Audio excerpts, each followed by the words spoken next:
નમસ્તે વિદ્યાર્થી મિત્રો, મારું નામ છે અજય બલદાણિયા. આજે તમારું ફરી વખત સ્વાગત છે ઓશન કોચિંગ ક્લાસીસની યુટ્યુબ ચેનલ પર. વિદ્યાર્થી મિત્રો, ધોરણ 10 ની અંદર ગણિત વિષયમાં પ્રકરણ નંબર 3 એટલે કે દ્વિચલ સુરેખ સમીકરણ યુગ્મ, જેની અંદર આજે આપણે આ વિડીયોની અંદર ચર્ચા કરવાની છે સ્વાધ્યાય 3.1 ના પ્રશ્ન નંબર 7ની. તો વિદ્યાર્થી મિત્રો, ખાસ અગત્યનો પ્રશ્ન છે. સ્ટાન્ડર્ડ વાળા વિદ્યાર્થીઓ માટે ખાસ અગત્યનો પ્રશ્ન તમને લોકોને આપેલો છે. આ પ્રશ્ન ઉપરથી તમને અલગ અલગ પ્રકારના હેતુલક્ષી પ્રશ્ન પૂછાતા હોય છે. તો આપણે લોકો સમય વિતાવ્યા વગર શરૂ કરીએ પ્રશ્ન નંબર 7. એ પહેલા તમારા માટે ખાસ એક અગત્યની સૂચના એ છે કે વિદ્યાર્થી મિત્રો, આપણી ચેનલ ઉપર ઓલરેડી ચેપ્ટર નંબર 3 ના ભાગ 1 થી લઈને 8 અપલોડ થઈ ચૂકેલા છે. તો વિદ્યાર્થી મિત્રો, હજુ સુધી તમે લોકોએ જોયા ન હોય તો ચોક્કસથી જોઈ નાખજો. અને જેની લિંક જો તમે મેળવવા માંગતા હોય તો લિંક તમને લોકોને ડિસ્ક્રિપ્શન બોક્સની અંદર અથવા તો આઈ બટનને ક્લિક કરવાથી મળી જશે. તો વિદ્યાર્થી મિત્રો, શરૂ કરીએ. તો કે ભાગ 9 ની અંદર પ્રશ્ન નંબર 7. તો કે અહીં તમને લોકોને પ્રશ્ન નંબર 7 ની રકમ તમને કંઈક આવી આપેલી છે કે સમીકરણો x - y + 1 બરાબર 0 અને 3x + 2y - 12 બરાબર 0 દ્વારા દર્શાવાતી રેખાઓનો આલેખ દોરવાનો છે. સાથે સાથે આ રેખાઓ અને x અક્ષ દ્વારા રચાયેલા ત્રિકોણના શિરોબિંદુના યામ દર્શાવો અને બનતા ત્રિકોણાકાર પ્રદેશનું છાયાકીય કરો. એટલે કે તમારે લોકોએ ત્રિકોણાકાર જે પ્રદેશ બને છે એ પ્રદેશની અંદર તમારે પેન્સિલ વડે રંગ પૂર્તિ કરવાની છે. એટલે મતલબની અંદર તમારે ત્રિકોણનો પ્રદેશને બતાવવાનો છે. તો આ પ્રકારની રકમ તમને લોકોને આપેલી છે. આમાં કોઈ પણ જાતનું તમને લોકોને કે આપેલા સમીકરણો સુસંગત છે કે નહીં, આવી કઈ શરત કામ કરે છે, આલેખ કેવો મળે છે, આવી કોઈ ચર્ચા કરેલી નથી. માત્ર ને માત્ર તમને લોકોને સમીકરણ આપેલા છે. તો વિદ્યાર્થી મિત્રો, સમીકરણ અહીંયા તમને લોકોને પ્રમાણિત સ્વરૂપમાં જ આપેલા છે. તો સૌ પ્રથમ આપણે લોકો પહેલા નંબરના સમીકરણ માટે કામ કરીએ. એટલે કે પહેલા નંબરનું સમીકરણ તમને અહીંયા જે આપેલું છે, ચાલો પહેલા નંબરનું સમીકરણ x - y + 1 બરાબર 0 તમને આપેલું છે. એમાંથી આપણે લોકો y ને કરતા બનાવી લેશું. તો y ને વિદ્યાર્થી મિત્રો આપણે કરતા બનાવીએ તો અહીંયા તમને લોકોને y ને આપણે કરતા બનાવીએ તો y વિયોગ્ય બરાબરની પહેલી બાજુએ. તો y બરાબર શું થઈ જશે? x + 1 મળે છે.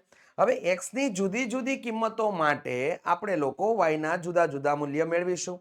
તો કે x ની જુદી જુદી કિંમતો માટે y ના જુદા જુદા મૂલ્ય અહીંયા તમે જોઈ શકો છો. તો કે x બરાબર આપણે -1 પસંદ કર્યું. તો x બરાબર -1 પસંદ કરીએ તો અહીંયા શું થઈ ગયું? તો કે y બરાબર x બરાબર -1 લીધું, પ્લસ કેટલા થયા? 1.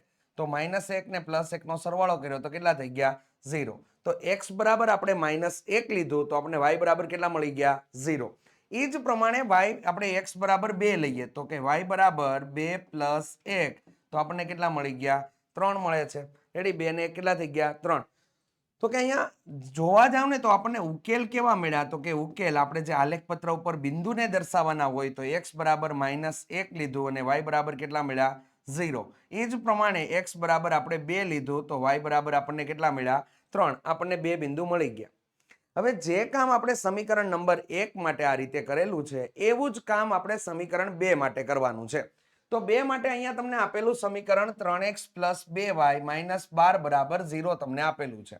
જેમાંથી આપણે y ને કરતા બનાવીએ તો વિદ્યાર્થી મિત્રો, y ને કરતા બનાવવાથી અહીંયા 3x + 2y - 12 બરાબર 0 પરથી તો y નું y અહીંયા રહેશે. જ્યારે 12 પેલી બાજુ જશે તો પ્લસ થઈ ગયા, 3x પેલી બાજુ જાય તો -3x ને છેદમાં કેટલા આવ્યા? 2 મળે છે. હવે આપણે x ની જુદી જુદી કિંમતો માટે આપણે y ના મૂલ્ય મેળવવાના થાય. જેવું કામ આપણે સમીકરણ 1 માટે કરેલું છે તેવી જ રીતે આપણે કામ સમીકરણ 2 માટે કરશું. તો કે x ના જુદા જુદા મૂલ્ય માટે એટલે કે અહીંયા શું કર્યું? x બરાબર આપણે 0 લીધું તો આપણે અહીંયા કિંમત મુકાવી કે 12 - 3 કૌંસમાં 0 છેદમાં કેટલા થઈ ગયા? 2. તો કે 12 ભાગ્યા 2 થયું એટલે કેટલા મળી ગયા આપણને? 6. તો x બરાબર 0 માટે y નું મૂલ્ય કેટલું મળે છે? સમીકરણ 2 માં 6 મળે છે. હવે આપણે એ જ પ્રમાણે અહીંયા 4 લઈ લઈએ. તો અહીંયા 4 મૂકીએ તો 4 તેરી ને કેટલા થઈ ગયા? 12. 12 માંથી 12 જાય તો કેટલા થઈ ગયા? 0. 0 ના છેદમાં 2 કરો તો કેટલા મળે? જવાબ 0 મળે. તો આમ x બરાબર 4 મૂલ્ય માટે તમને જવાબ કેટલો મળે છે? y નું મૂલ્ય 0 મળે. તો ઉકેલ એટલે કે બિંદુઓ તમને કયા કયા મળે છે તેને આપણે ધ્યાનમાં લેશું. તો અહીંયા 0, 6 મળે છે. સાથે સાથે વિદ્યાર્થી મિત્રો અહીંયા તમને 4 અને 0 મળે છે. ચાલો આને આપણે લોકોને કીધું છે તે પ્રમાણે આપણે બિંદુ મેળવી દીધા. અહીંયા તમને રેખાઓનો આલેખ દોરવાનો કીધો છે, એટલે આપણે આલેખની જરૂર પડશે. ચાલો આપણે આલેખ બનાવવાનું કામ શરૂ કરીએ વિદ્યાર્થી મિત્રો. તો કે અહીંયા આલેખ આપેલો છે. પહેલું બિંદુ કયું હતું? તો કે પહેલું બિંદુ હતું -1 અલ્પવિરામ 0. હવે ખાસ કરીને ધ્યાન આપજો, તમને અહીંયા વાયામ 0 આપેલો છે, એટલે આ x અક્ષ પરનું બિંદુ થઈ જશે. રેડી? તો -1 અલ્પવિરામ 0. બીજું બિંદુ કેટલું મેળવ્યું હતું? તો કે તમે લોકોએ બીજા બિંદુ માટે x બરાબર કેટલા લીધા હતા? 2. તો 2 તો અલ્પવિરામ 3. આ તમને બીજું બિંદુ મળી ગયું. ત્યારબાદ આપણે બીજા સમીકરણના બિંદુ મેળવાતા. તો બીજા સમીકરણના બિંદુ તમને લોકોને આપણે 0 મૂક્યો હતો, તો આપણે કેટલા મળી ગયા હતા? 6. તો 0 અલ્પવિરામ 6. ત્રીજું બિંદુ આપણે મેળવી લઈએ વિદ્યાર્થી મિત્રો. તો એ આપણને મળ્યું હતું 4 અલ્પવિરામ 0. કમ્પ્લીટ થઈ ગયા. હવે આપણને પહેલી જે સમીકરણ છે આ રેખા પસાર થાય છે, તો એની અંદરથી રેખા પસાર કરીએ. તો વિદ્યાર્થી મિત્રો x - y + 1 = 0 ના ઉકેલ 2 3 અને -1 0 છે, એમાંથી પસાર થતી આપણે રેખા દોરી દીધી. ત્યારબાદ વિદ્યાર્થી મિત્રો અહીંયા તમને લોકોને 0 6 અને 4 0 માંથી પસાર થતી આપણે રેખા દોરી દઈએ. તો અહીં આ રીતેની રેખા દોરાઈ ગઈ. તો આલેખને જે રેખાઓ તમને મળે છે તેને આલેખ ઉપર દર્શાવો, તો તેનું કામ આપણે કરી નાખ્યું. હવે આપણે આગળનું કામ શું કરવાનું છે કે x અક્ષ પરના બિંદુઓ જે છે એમાં તમારે અહીંયા એક ત્રિકોણ રચાય છે, એ ત્રિકોણનો પ્રદેશ તમારે દર્શાવવાનો છે. તો તમારે પેન્સિલ વડે આને ઉપર ઝિગઝેગ કરીને અથવા તો ડાર્ક લાઈન કરીને તમારે બતાવવાનું છે. તો વિદ્યાર્થી મિત્રો આપણે અહીંયા બતાવી દઈએ છીએ કે આ તમારો ત્રિકોણ રચાય છે. રેડી? અને અહીં ત્રિકોણના શિરોબિંદુઓ તમને કયા કયા મળે છે? 2 અલ્પવિરામ 3, -1 અલ્પવિરામ 0 અને 4 અલ્પવિરામ 0 તમને મળે છે. તો આપણે અહીંયા જવાબ લખી દઈએ કે આપેલી રેખાઓ અને x અક્ષ દ્વારા રચાયેલા ત્રિકોણના શિરોબિંદુઓ -1 અલ્પવિરામ 0, 4 અલ્પવિરામ 0 અને 2 અલ્પવિરામ 3 મળે છે. આ રીતે. તો આ હેતુલક્ષી પ્રશ્નમાં પણ તમને લોકોને આવું પૂછાતું હોય છે, તો ખાસ કરીને તમે લોકો ધ્યાન આપજો. જેની અંદર તમને ક્ષેત્રફળ શોધવા વાળા દાખલા ને એવા દાખલા પૂછાતા હોય છે.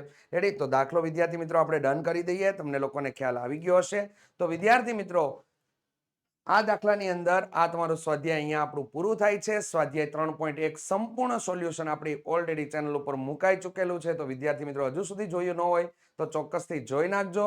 રેડી? હવે મળશું વિદ્યાર્થી મિત્રો સ્વાધ્યાય 3.2 ના દાખલા લઈને, આદેશની પેટર્ન, આદેશના દાખલાઓ લઈને. ત્યાં સુધી જય હિન્દ, જય ભારત.